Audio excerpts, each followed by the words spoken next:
गोपिका जीवनस्मरणं गोविन्द गोविन्द। सद्गुरु विठ्ठलदास महाराज की जय। பரம பாகவதோத்தமரும் கிருஷ்ணர கதையை கேட்கணும்னு ஆசையா ஓடி வந்த பரீட்சித்து இந்த அத்தியாய ஆரம்பத்தில் இந்த 16,000 பெண்களை எப்படி ஒருத்தன் போய் அவளை வச்சு அவளை அடிமையாக வைத்து இப்படிலாம் பண்ண முடியும்? அப்படி ஒரு அசுரனா? இந்த நரக்கன் ரொம்ப கோரமான அசுரன்னு கேள்விப்பட்டனே. அவன் அப்படி எங்கே தான் இருந்தான்? அவன் என்னென்னலாம் பண்ணினா? எப்படி பகவான் அந்த நரகாசுரனை சம்ஹாரம் பண்ணினார்? அந்த சரித்திரத்தை எனக்கு தெரிஞ்சிடும் போல ஆசையா இருக்குன்னு இப்படி பிரம்மனிஷ்டால் சுருக்கமாக அந்த 16,000 பெண்களையும் கல்யாணம் பண்ணி சௌக்கியமாக இருந்தார்னு அதுக்கு இந்த அத்தியாயத்தில் கேள்வி கேட்ட உடனே மேலே பிரம்மனிஷ்டால் இந்த நரகாசுர வத சரித்திரத்தை ஆரம்பிக்கிறார். இந்த மேருமலைன்னு சொல்லக்கூடிய அந்த பூமியிலேருந்து இருக்குன்னு பஞ்சமஸ்கந்தத்தில் வர்ணிப்போமோனோ, அந்த மேருமலைக்கும் கொஞ்சம் கீழே, உச்சிக்கும் கொஞ்சம் கீழேல இந்த ஒரு பிராக்ஜோதிஷபுரம் அப்படின்னு ஒரு பட்டணத்தை நிர்மாணம் பண்ணி அதுக்கு நடுப்புறதான் இந்த நரகாசுரன் வாழ்ந்துட்டு திரிலோகத்தையும், இந்த 3 லோகத்தையும் பரிபாலனம் பண்ணிட்டு வரானா.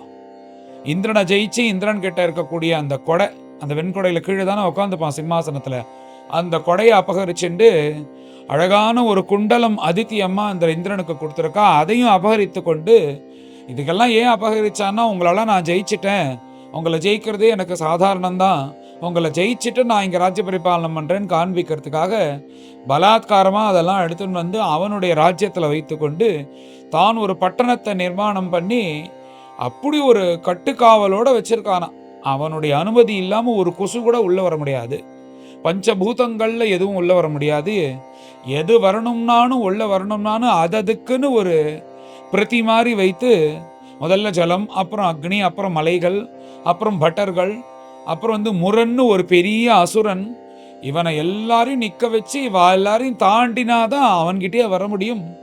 அப்படி ஒரு கட்டுக்காவலோட, லங்கையெல்லாம் ஒன்றுமே இல்லை, அப்படி ஒரு கட்டுக்காவலோட இந்த நரகாசுரன் அப்படி வாழ்ந்துட்டுருக்கான் அந்த பிராக்ஜோதிஷபுரத்தில். போராதுக்கு அவன் அங்கேருந்து கிளம்பி விமானத்திலே சஞ்சாரம் பண்ணி எல்லா தேவர்களையும் ஜெயிச்சு இந்த 16,000 ஸ்திரீகள், இந்த ராஜஸ்திரீகள் எல்லாம் இந்த பூலோகத்தில் முழுக்க இருக்க ராஜாக்கள் எல்லோரையும் ஜெயிச்சு பலாத்காரமாக அந்த ஸ்திரீகள்லாம் அடிமையாக கொண்டு வந்து அவன் அரண்மனையில் வைத்து கொண்டு அவளை ஒரு அடிமை போல நடத்துகிறான். அவளுக்கு ஒழுங்கான வஸ்திரத்தை கொடுக்காதபடிக்கு, ஒழுங்கான ஆகாரத்தை கொடுக்காதபடிக்கு அவளை தன்னோட அடிமைகள் போட இப்படி அந்த அரண்மனையில் வைத்து கொண்டு இவன் ஒரு அரக்கன் அசுரன் இப்படி ராஜ்ய பரிபாலனம் பண்ணிட்டு வரான். இவனை பார்த்து தேவர்களே நடுங்கிறார்கள். அப்பேற்பட்ட இந்த நரக்கனை இவனை ஒரு வழி பார்க்கணும். இவனுமே இந்த பூபார நிவர்த்தியில ஒத்தந்தான். இவன் பூலோகத்தில் இப்படி இல்லைன்னாலும் பூலோகத்தில் உள்ள இந்த ஸ்திரீகள் எல்லோரையும் எடுத்துன்னு போய் ஹிம்சை பண்ணதுனால இவன் கணக்கையும் தீக்கணும்னு பகவான் தீர்மானம் பண்ணி தான் கிளம்பும் போது பரம வீராங்கனையா இருக்கக்கூடிய, தைரியமா இருக்கக்கூடிய சத்யபாமாவையும் தன் கூட அழிச்சுண்டு இந்த நரகாசுரனை வதம் பண்ணணும்னு சொல்லிட்டு கருடன் மேலே ஏறிக்கொண்டு பகவான் வராராம். அற்புதமாக அப்படி வரும்போது அம்பாலும் பகவானும் வருவது போல இருக்கு பார்க்கறதுக்கு. அப்படி பகவான் வரார் கருடாருடனாக இந்த நரகாசுரனுடைய கணக்கு தீக்கணும் அப்படின்னு சொல்லிட்டு. அவனுடைய நகரம் எப்படி இருக்குன்னு முன்னாடியே சொன்னது போல முதல்ல ஜலம், அப்புறம் அக்னி, அப்புறம் வாயு, அதுக்கப்புறம் இந்த முரன்னு அசுரனால ஏற்படக்கூடிய அந்த ஆயுதங்களாம். அங்க என்னன்னா ஒருத்தன் போய் நின்னாலே அதை ஆட்டோமேட்டிக்கா டிடெக்ட் பண்ணி ஒரு பக்கத்துலேருந்து அம்பு வருது, ஒரு பக்கத்துலேருந்து சூலம் வருது, மேலேருந்து கல் விழுறதுன்னு சொல்லிட்டு போய் ஒருத்தன் யுத்தமே பண்ண வேண்டாம், அந்த இடத்துக்கு வந்தாலே அவன் காலமாயிடுவான் ஏதாவது ஒரு ஆயுதங்கள் போட்டு. அந்த மாதிரி ஒரு ட்ராப் மாதிரி செட் பண்ணி வச்சிருக்கானா இந்த முரண். அதையும் தாண்டி அந்த முரண் கிட்ட போகணும். அந்த முரணை சம்ஹாரம் பண்ணதுக்கு அப்புறம் அவனுடைய முக்கியமான சேனையை நிறுத்தி வச்சிருக்கான். அது தாண்டி நரக்கன் உள்ள இருக்கான்னு இப்படி அந்த நகரத்தை வர்ணிச்சு பகவான் வரார். அற்புதமா இவன் இப்படி வச்சிருக்கானேன்னு அவருக்கே ஆச்சரியமா இருக்கு. முதல்ல அந்த ஜலத்தை அந்த எல்லாம் அந்த மாயையா இருக்கக்கூடியதான் அதை தாண்ட முடியாதான். எல்லாத்தையும் தன் சக்கராயுதத்தை இப்படின்னு பண்ணார். அது ஒரு கவச்சமாக அந்த சக்கராயுதம் இந்த இவா போகிறதுக்குள்ள வழியை அதை ஏற்படுத்தினது. அப்படியே அந்த ஜலத்தை தாண்டினார். அந்த அக்னி குபு குபு குபுன்னு எறியறது, அதையும் தாண்ட முடியாது. அதே போல அந்த சக்கராயுதத்தினுடைய அதனுடைய பிரபாவத்தினால அந்த அக்னியும் தாண்டினார். அடுத்தது கோரமா அடிக்கக்கூடிய வாயு, அதையும் தாண்டிட்டு வரார். வந்ததுக்கு அப்புறம் அங்க நிறைய அந்த ஆயுதங்கள்லாம் இருக்கணும். அந்த ஆயுதங்கள்லாம் ஒரு இடத்துல மர்மமாக வச்சிருக்கான். அந்த ஒன்னு அடிச்சாலே இதெல்லாம் விழுந்துரும். அந்த மாதிரி அதை தெரிந்து கொண்டு தன் பானத்தினால அந்த இடத்த உடைச்சார் பகவான். அப்படி உடைச்ச உடனே அதது பேந்துண்டு எல்லாத்தையும் உயர்ந்து இப்படி எல்லாத்தையும் தாண்டி கொண்டு ஜெயிச்சுட்டே பகவான் உள்ள வரார். இப்படி வந்துட்டே இருக்கும்போது பார்த்தா அடுத்த பெரிய பெரிய மலையா அந்த மலையெல்லாம் தாண்டுவது போலயே இல்லை, அப்படி கட்டி வச்சிருக்கான் அதுக்கு நடுப்புற நகரத்தை. இதை எப்படி தாண்டலான்னு பகவான் ஆலோசனை பண்ணி தன் கை இருக்கிற கதையை எடுத்துட்டு அந்த சிகரத்தை எல்லாத்தையும் அடிக்கிறார். ஒவ்வொரு மலையும் அடிக்கும் போது அப்படியே பீஸ் பீஸ் ஆகி எல்லா மலைகளும் கீழே விழுது. அந்த மலையையும் அடிச்சு துவம்சம் பண்ணியாச்சு. அடுத்தது தன் கையில இருக்கிற சங்கம் இருக்கணும், அதை எடுத்து ஒரு சங்கநாதம் பண்றார்.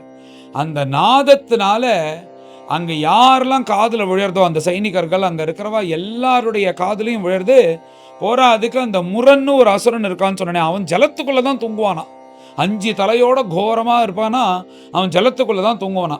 அவனை எழுப்புறதுக்காக இந்த சங்கநாதம் பண்றார். இந்த சங்கநாதம் யார் யார் காதலெல்லாம் விழறதோ அத்தனை பேரும் வந்து அவளுக்கு ஏதோ சரி நம்ம மிருத்யுவே வந்துட்டாமனால ஐஷன் போறதுக்காகன்னு அந்த சங்கநாதம் அப்படி தோன்றதான் அத்தனை வீரர்களுக்கும். உடனே இப்பதான் அந்த ஜலத்துல தூங்கிட்டு இருக்க அந்த முரண் எழுந்துக்கிறான். இத்தனையும் தாண்டி யாரா வந்து இங்க வந்து இப்படி சங்கநாதம் பண்றான்னு சொல்லிட்டு மகா கோபத்தோட அந்த முரண் எழுந்து பார்க்கறான். அத்தனையும் தாண்டி இங்க கருடாருடனாக பகவான் சத்யபாமையோட வந்திருக்கார். மகா கோபமா அவனுக்கு 5 தலை கோரமான ரூபம் ஆகாயத்துக்கும் பூமிக்கும் இருந்துட்டு அந்த ஜலத்திலேருந்து எழுந்து வரான். யுத்தம் பண்றான். கிருஷ்ணர் கூட சண்டை போட்டு கோபத்தோட கிருஷ்ணனை சம்ஹாரம் பண்ணணும்னு, இது என்னுடைய இடம், என்னை தாண்டி எப்படி இவ்வளவு தூரம் வந்த நீன்னு சொல்லிட்டு போராட்டத்துக்கு இத்தனையும் அழிச்சிட்டேன்னு கோபத்தோட வரான் முரண்.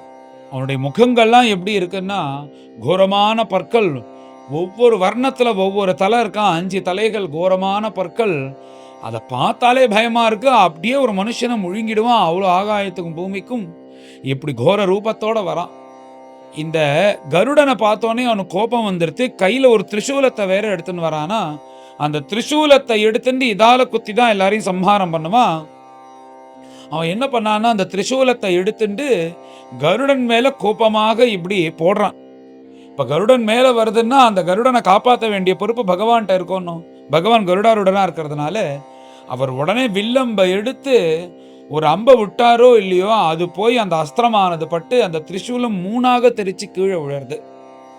அப்புறம் பகவான் என்ன பண்றாருன்னா இந்த பாபியை சும்மா விடக்கூடாதுன்னு சொல்லிட்டு அதை விட்டு அடுத்தபடியே ஒரு 5 பானங்கள் எடுத்து ஒரே தரையா 5 தலைக்கு விடுறார்.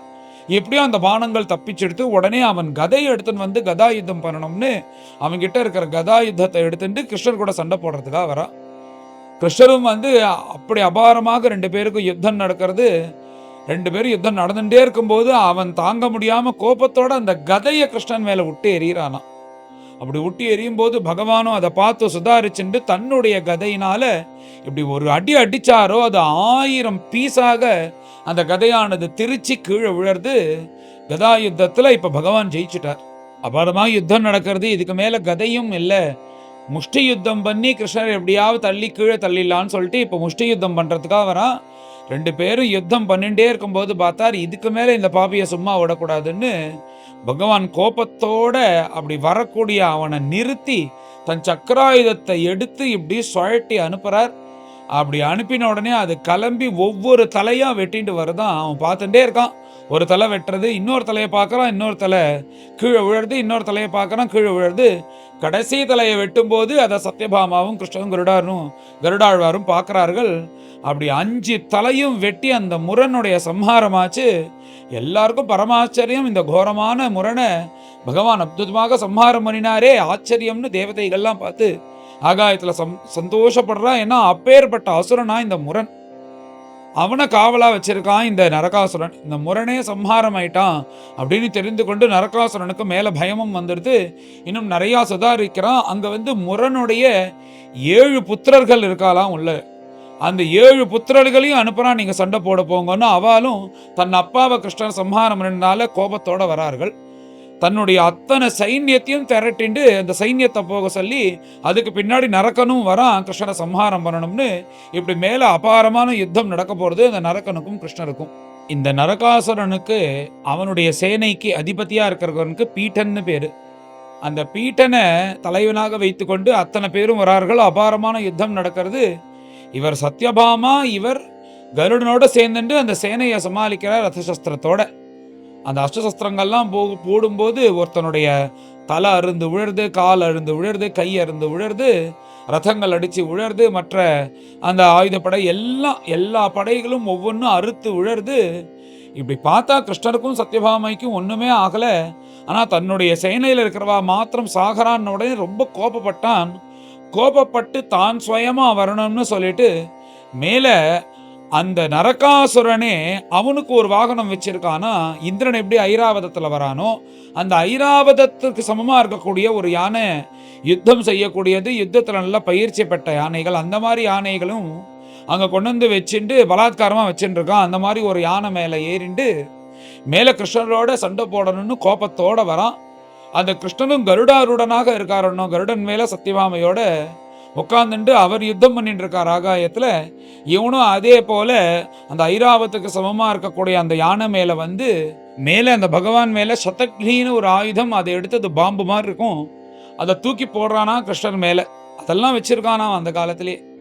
பகவான் எப்படியோ தன் பாலத்தினால அது தூரக்க போய் விழுவது போல பண்ணி இங்க எப்படின்னா அந்த நரகாசுரனையும் கிருஷ்ணர் சமாளிக்கிறார், அந்த சைன்யத்தையும் சமாளிக்கிறார். அந்த சைன்யமும் அற்புதமாக யுத்தம் பண்றது, மாத்தி மாத்தி பானங்கள் விடுறது, அஸ்திரங்களை விடுறது. 2 பேரையும் இப்படி சமாளிக்கும் போது கருடாழ்வார் பார்த்தா இந்த பகவான் தனியாக இப்படி 2 பேரையும் சமாளிக்கிறான்னு நாம சேனையை பார்த்துட்டோம்னா இந்த நரகாசுரனை பகவான் பார்த்துப்பான்றதுக்காக அந்த சேனையை முழுக்க இவர் தன்னுடைய பராக்கிரமத்தினால தன்னுடைய அழகுனால கொத்துறது, அவனை தள்ளுறது, இவனை தருவதுன்னு பகவானை தூக்கிண்டே அவர் விதத்துக்கு கருடாழ்வார் அவர் யுத்தம் பண்றாராம். இப்படி அற்புதமாக அந்த சேனைகள் எல்லாம் இப்படி குத்தும் போது கருடனுடைய பராக்கிரமம் தாங்க முடியாம அந்த சேனைகள்லாம் பயந்துட்டு சில பேர்லாம் உள்ள ஓடுறாலாம் நகரத்துக்குள்ள, இவன் இப்படி யுத்தம் பண்றான் அப்படின்னு பயந்துட்டே உள்ள போறார்கள் அத்தனை சேனைகளும். இவ்வாறு யுத்தம் அபாரா நடக்கிறது. அந்த சேனைகள்லாம் உள்ள போன உடனே இந்த நரக்கனுக்கு ஒன்றும் கோபம் தாங்கல. இது எல்லாத்துக்கும் காரணம் இந்த கருடன் தானேன்னு சொல்லிட்டு தன்கிட்ட ஒரு ஆயுதம் வச்சிருக்கானா, சக்தி ஆயுதம்னு ஒரு ஆயுதம்.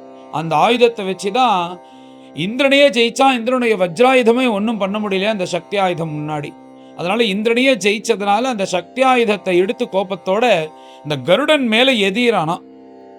அந்த சக்தி ஆயுதமானது நேரா கருடனை நோக்கி வருது, கருடன் மேலையும் பட்டுறது. அந்த சக்தி ஆயுதம் பட்டதுன்னா ஒன்னும் மயங்கி விடுவான், இல்ல காலம் ஆயிடுவான். அதை பட்டும் கூட கருடன் அசையாம அப்படியே நிக்கிறாரா. என்னது இது, இப்படி ஒரு பராக்கிரமமா இவனுக்கு? இந்த சக்தி ஆயுதத்தை வச்சுன்னு நான் இந்திரனையே ஜெயிச்சேன், இந்த உலகத்துல இருக்கிறவன் அத்தனையும் ஜெயிச்சு முடியலான்னு பார்த்தா இந்த கருடனை ஒண்ணுமே பண்ண முடியலையேன்னு சொல்லிட்டு இன்னும் கூட கோபம் வந்து ஒரு திரிசூலத்தை எடுத்துட்டு கிருஷ்ணரை குத்தணும்னு வரான். இப்ப தன்னுடைய பக்தனா இருக்கக்கூடிய கருடனை இப்படி ஹிம்சிச்சான்னு உடனே பகவானுக்குன்னு கோபம் வந்துடுத்து. இதுக்கு மேல இந்த பையன் உயிரோட இருக்க முடியாதுன்னு சத்யபாமா அவனுடைய சகாயத்தினால அங்கேருந்து சக்கரத்தை எடுத்து கொடுக்க, அந்த சக்கரத்தை கையில வச்சுட்டு இப்படியே சுழட்டின்றே வந்து அந்த நரகாசுரனுடைய கழுத்தை தன்னுடைய சக்கரத்தினால அறுத்து கீழே தள்ளுறார் பகவான். இந்த நரகாசுரனுடைய வதமானது ஆறுது. நரகாசுரனுடைய வதம் ஆயிடுத்துன்னு அந்த இருக்கிற ஜனங்களும் அந்த சேனைக்கு நம்பவே முடியல. இப்பேற்பட்ட நரக்கெல்லாம் யாரும் சம்ஹாரம் பண்ண முடியாதுன்னு அப்படி ஆச்சரியத்தோட பார்க்கறா. இந்த நரகாசுரனை வதம் ஆயிடுதா அப்படின்னு ஹான்னு ஜனங்கள்லாம் சொல்லிக்கொண்டு நரக்கன் காலமாயிட்டான், நரக்கன் காலமாயிட்டான்னு எல்லாரும் பேசிக்கிறார்கள். ஆனா தேவர்கள்லாம் பரம சந்தோஷப்படுறான். இந்த என்ன பாடுபடுத்தினா இந்த பாவி, இப்ப இதுல இருந்து விமோச்சனம் ஆயிடுத்துன்னு தேவர்கள்லாம் புஷ்பமாரி கிருஷ்ணன் மேலேயும் சத்யபாமா மேலேயும் கருடன் மேலேயும் பொழிகிறார்கள். அங்க மகான்கள், பிராமணோத்தமர்கள், பாகவதா எல்லாம் மேலேந்து பகவானை குறிச்சு ஸ்துதி பாடுறார்கள். இப்படி எல்லோரும் பரம சந்தோஷப்படுறார்கள்.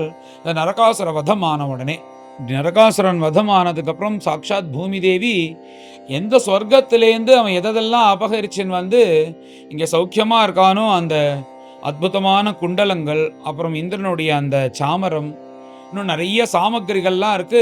அப்புறம் வைஜெயந்தி மாலை ஒன்று இருக்கும், திவ்யமான மாலை.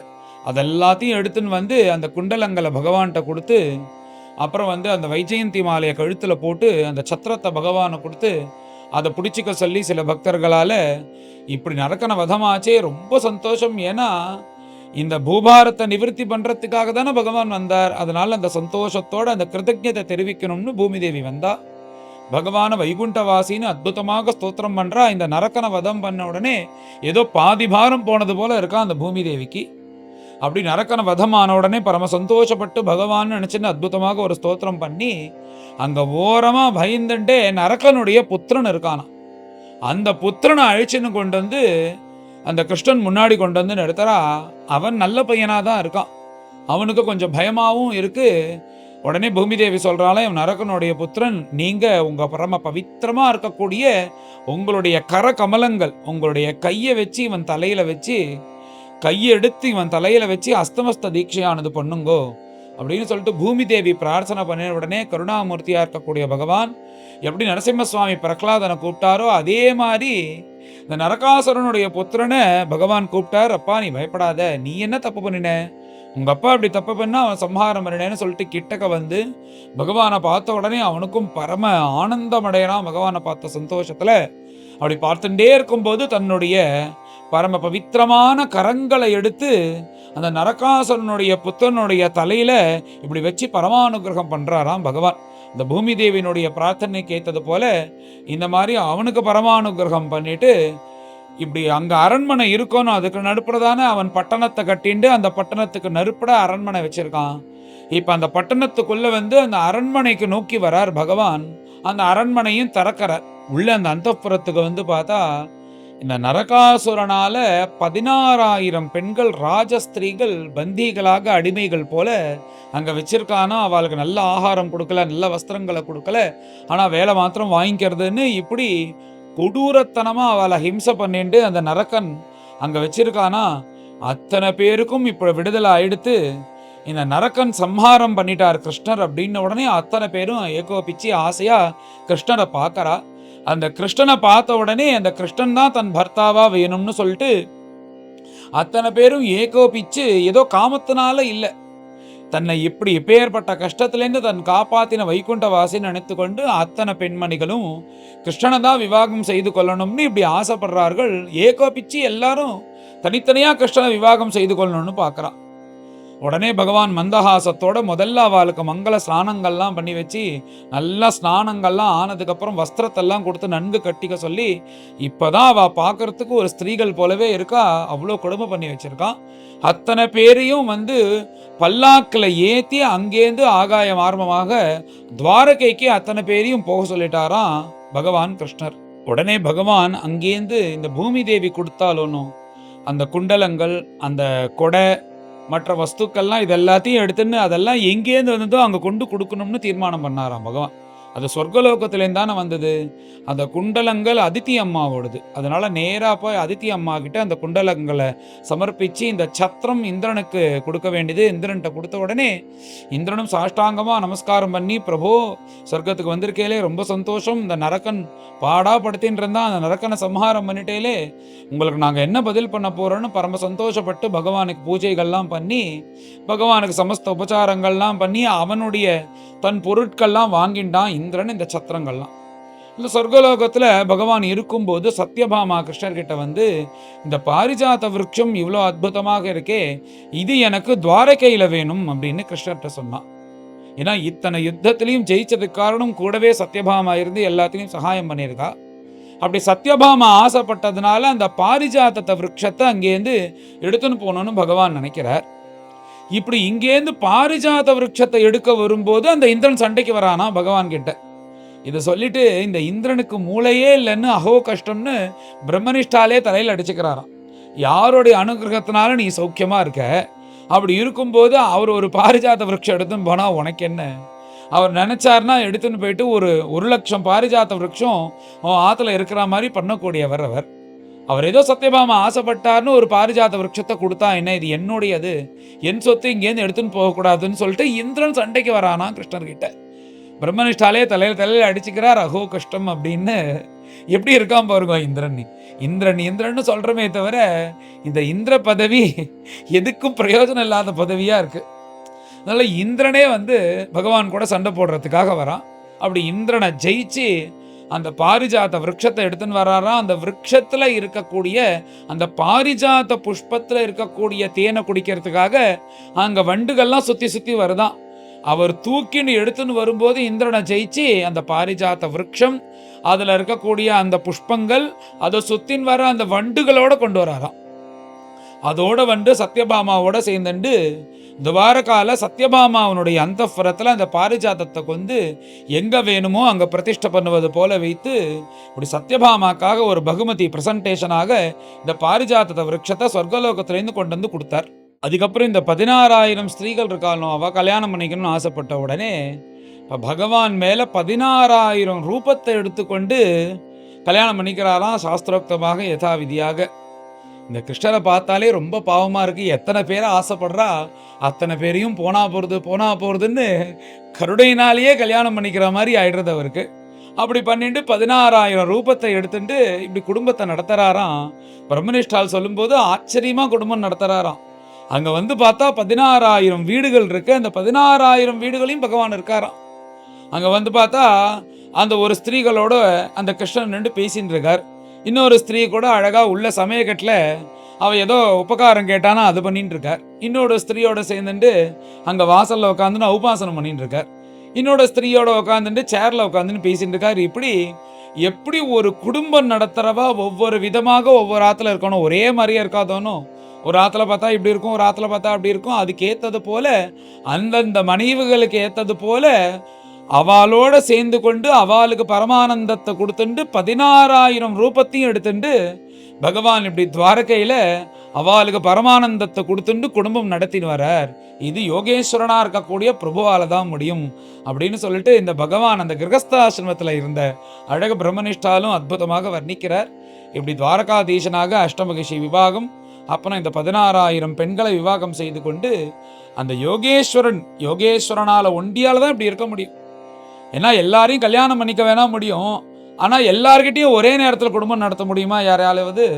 அதனால இது பகவானுக்கு ஒண்டி தான் சாத்தியம். நம்ம பகவான் பண்ணதெல்லாம் பார்த்து கன்னத்தில் போட்டுக்க தான் முடியுமே தவிர அதெல்லாம் நினச்சி கூட பார்க்க முடியாது. அப்படி துவாரகாதீசனாக அப்படி பரிபாலனம் பண்ணிட்டு இருக்கான்னு பிரம்மனிஷ்டால் இந்த அத்தியாயத்தில் நரகாசுர வதத்தை முக்கியமாக சொல்கிறார். நிறையா பேருக்கு ஒரு சந்தேகம் இருக்கும், இந்த நரகாசுர வதமானதுக்கு அப்புறம் தானே தீபாவளி வந்தது, அதை பற்றி பாகவதத்தில் சொல்லலையா அப்படின்னு அடுத்தது கண்டிப்பாக கேள்வி கேட்பா. அதனால் ஸ்ரீமத் பாகவதத்தில் தீபாவளி பற்றி சொல்லலை. மற்ற நிறையா புராணங்களில் நரகாசுரம் வதமானதுக்கப்புறம் தீபாவளி கொண்டாடப்படணும்னு ஸ்காந்த புராணத்திலையும் பாத்ம புராணத்திலையும் பவிஷ்ய புராணத்திலையும் ஹரிவம்சம் அப்படின்னு சொல்லக்கூடிய இந்த மாதிரி மற்ற புராணங்களில் இந்த நரகாசுரன் நரக சதுர்தசி, இந்த சதுர்தசி அன்னைக்கு ராத்திரி சம்ஹாரம் பண்ணப்பட்டது. அதனால மறுநாளைக்கு வரக்கூடிய அமாவாசை அன்னைக்கு கார்த்தால தீபாவளி, அந்த நரக சதுர்தசி, அதை எல்லோரும் கொண்டாடணும்னு அபியங்க ஸ்நானங்கள்லாம் பண்ணி தீபங்கள்லாம் ஏற்றி கொண்டாடணும் அப்படின்றது இந்த தீபாவளி. அதுதான் இன்னைக்கு விமர்சையாக நம்ம கொண்டாடுறோம். நரக சதுர்தசி அன்னைக்கு ராத்திரி வெடிக்கார்த்தால எழுந்து கொண்டு எல்லோரும் வந்து மங்கள ஸ்நானங்கள்லாம் பண்ணி பூஜைகள்லாம் பண்ணி சுவாமி நிவேதனம்லாம் பண்ணி தீபம்லாம் ஏற்றி பண்ணுறது நம்ம சம்பிரதாயத்தில் வச்சுட்டு இருக்கோம். அந்த தீபாவளி இப்படி பண்ணணுன்றது பாகவதத்தில் இல்லை, மற்ற நிறைய புராணங்களில் இருக்குது. இந்த நரக்கனை சம்ஹாரம் பண்ணினது மாத்திரம்தான் இங்கே சொல்லப்பட்டிருக்கு. அப்படி இந்த நரக்கனை சம்ஹாரம் பண்ணினது தான் இந்த அத்தியாயம். மேலும் எல்லோரும் கலந்து இந்த அத்தியாயத்தை பாராயணம் பண்ணுவோம். அச்சைகோன ஷஷ்டிதமோऽध्यायः ராஜுவாச யசாஹதோ பகவதா பௌமோ ஏன ச தாஸ்த்ரியः நிருத்தா ஏததா சக்ஷ்வ விக்ரமம் ஷார்ங்கதன்வனः. ஸ்ரீசுகௌவாச இந்திரேன ஹ்ருதச்சத்ரேன ஹ்ருதகுண்டலபந்துனா ஹ்ருதாமராத்ரிஸ்தானேன ஞாபிதோ பௌமச்சேஷ்டிதம் சபார்யः கருடாரூடः प्राग्ज्योतिषपुरं ययो गिरिदुर्गैः शस्त्रदुर्गैः जलाग्नि अनिलदुर्गमं मुरपाशायुतैर्घोरैः दृढैः सर्वत आवृतं गदया निर्विभेद अद्रीन् शस्त्रदुर्गाणि सायकैः चक्रेण अग्निं जलं वायुं मुरपाशान् तथासिना शङ्खनादेन यन्त्राणि हृदयानि मनस्विनां प्राकारं गदया गुर्व्या निर्बिभेद गदाधरः पाञ्चजन्यध्वनिं श्रुत्वा युगान्ताशनिभीषणं मुरश्शयान उत्तस्थो दैत्यः पञ्चशिराजलात्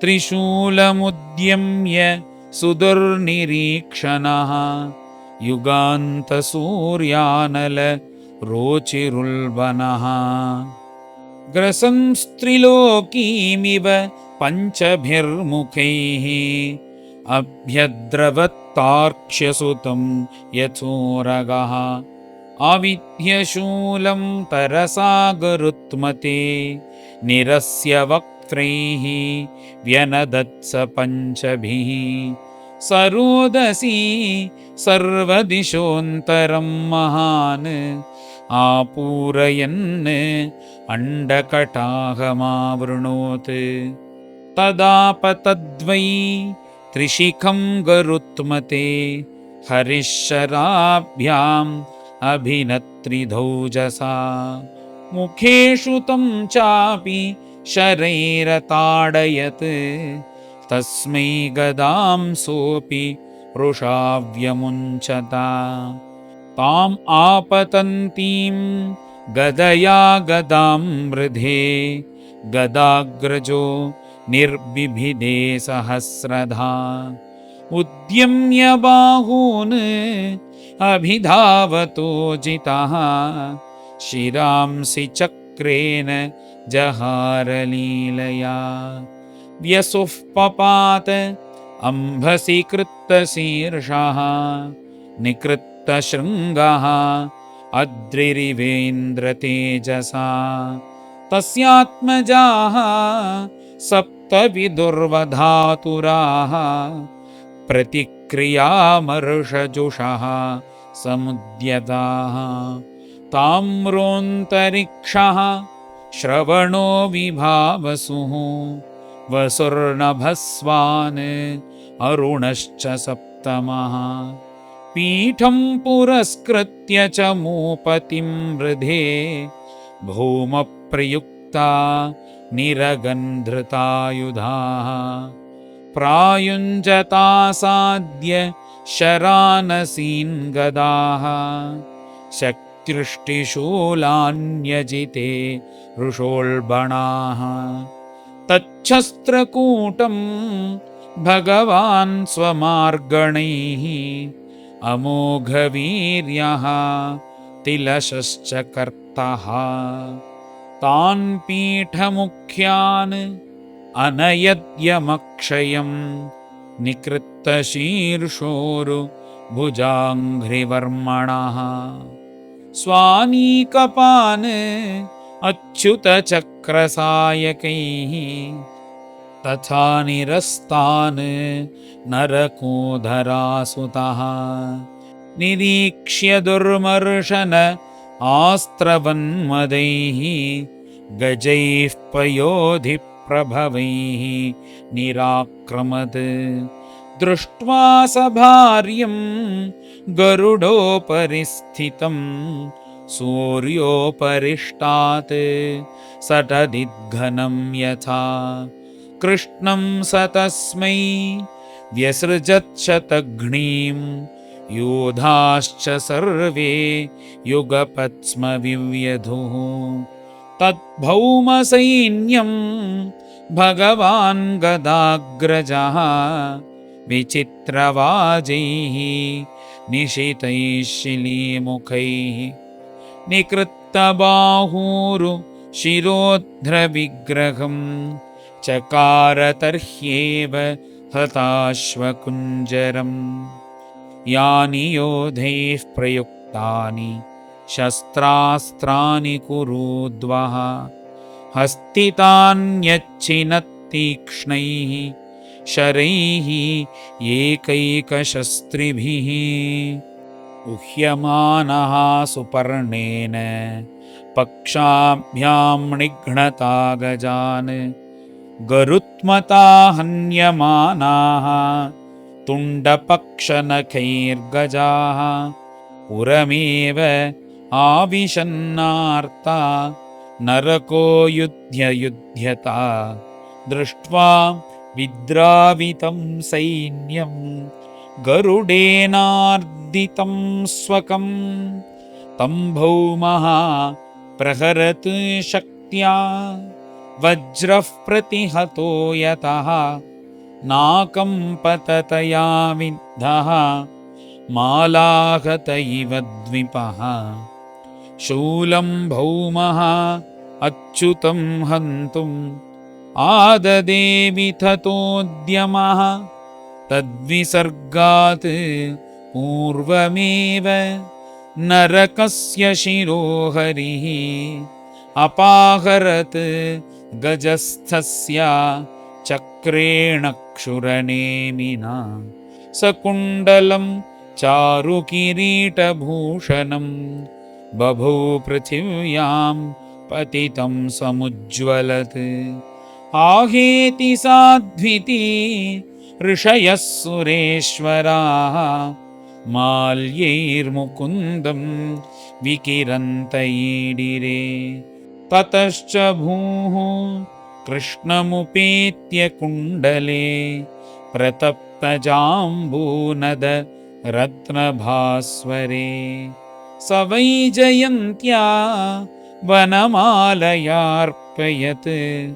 प्राचेतसं छत्रमथो महामणिम् अस्तौषीत् अथ विश्वेशं देवी देववरार्चितं प्राञ्जलिः प्रणता राजन् भक्तिप्रवणया धिया भूमिरुवाच नमस्ते देवदेवेश शङ्खचक्रगदाधरा भक्तेच्छ उपात्तरूपाय परमात्मन्नमोऽस्तु ते नमः पङ्कजनाभाय नमः पङ्कजमालिने नमः पङ्कजनेत्राय नमस्ते पङ्कजाङ्घ्रये नमो भगवते तुभ्यं वासुदेवाय विष्णवे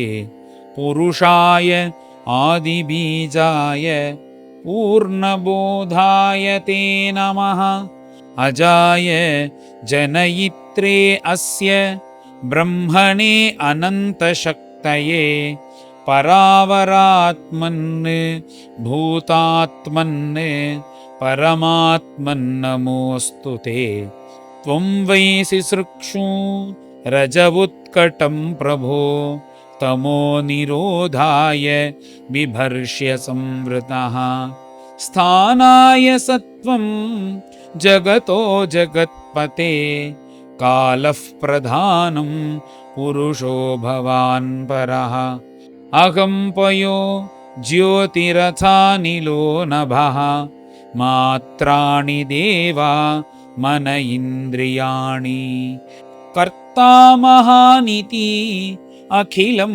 चराचरं त्वय्यद्वितीये भगवन्नयं भ्रमः तस्यात्मजोऽयं तव पादपङ्कजं भीतः प्रपन्नार्तिहरः उपसादितः तत्पालयैनं कुरु हस्तपङ्कजं शिरस्य मुष्माखिल कल्मषापकम् श्रीशुक उवाच इति भूम्यार्थितो वाग्भिः भगवान् भक्तिनम्रया दत्त्वा भयं भौमगृहं प्राविशत् सकलर्धिमत् तत्र राजन्यकन्यानां षट्सहस्राधिकायुतं भूमाहृतानां विक्रम्य राजभ्यो ददृशे हरिः तं प्रविष्टं स्त्रियो वीक्ष्य नरवीरविमोहिताः मनसा वव्रिरे अभीष्टं पतिं दिवौपसादितं भूयात् पतिरयं मह्यं धाता तदनुमोदताम् इति सर्वाः पृथक् कृष्णे भावेन हृदयं दधुः ताः प्राहिणोत् द्वारवतीं सुमृष्टविरजुम्बराः नरयानीः महाकोशान् रथाश्वान् द्रविणं महत् ऐरावतकुलेभांश्च चतुर्दं तान् तरस्विनः पाण्डुरांश्च चतुष्षष्टिं प्रेषयामास केशवः गत्वा सुरेन्द्रभवनं दत्त्वादित्यै च कुण्डले पूजितः त्रिदशेन्द्रेण सहेन्द्राण्या च सप्रियः चोदितो भार्ययोत्पाट्य पारिजातं गरुत्मती आरोप्य सेन्द्रान् विबुधान् निर्जित्य उपानयत्पुरम् स्थापितः सत्यभामायाः गृहोद्यानोपशोभनः अन्वगुः भ्रमरास्वर्गात् तद्गन्धासवलं पटाः यया च आनम्य किरीटकोटिभिः पादौ स्पृशन् अच्युतमर्थसाधनं सिद्धार्थये तेन विगृह्यते महान् अहो सुराणां च तमोदिगाढ्यताम् अथो मुहूर्तये कस्मिन् नानागारेषु ताः स्त्रियः यथोपये मे भगवान् तावद्रूपधरो व्ययः गृहेषु तासाम् अनपायतर्क्यकृत् निरस्तसाम्यातिशयेषु अवस्थितः इमे रमाभिः निजकामसम्प्लुतः यथेतरो गार्हकमेधिकांश्चरन् इत्थं रमापतिम् अवाप्य पतिं स्त्रियस्ताः ब्रह्मादयोऽपि न विदुः पदवीं यदीयाम् भेजुर्मुदा अविरतमेधितयानुराग हासावलोक नवसङ्गमजल्पलज्जाः प्रत्युद्गमासनवरार्हण पादशोच ताम्बूलविश्रमण वीजनगन्धमाल्यैः केशप्रसारशयन स्नपनोपहार्यैः दासीशता अपि विभोः विदधुस्म दास्यम्। श्रीहरये नमः। श्रीहरये नमः। श्रीमद्भागवते महापुराणे पारमहंस्यां संहितायां दशमस्कन्धे उत्तरार्धे पारिजातहरण नरकवधो नाम 59तमोऽध्यायः। गोपिका जीवनस्मरणं गोविन्द गोविन्द। सद्गुरु विठ्ठलदास महाराज की जय।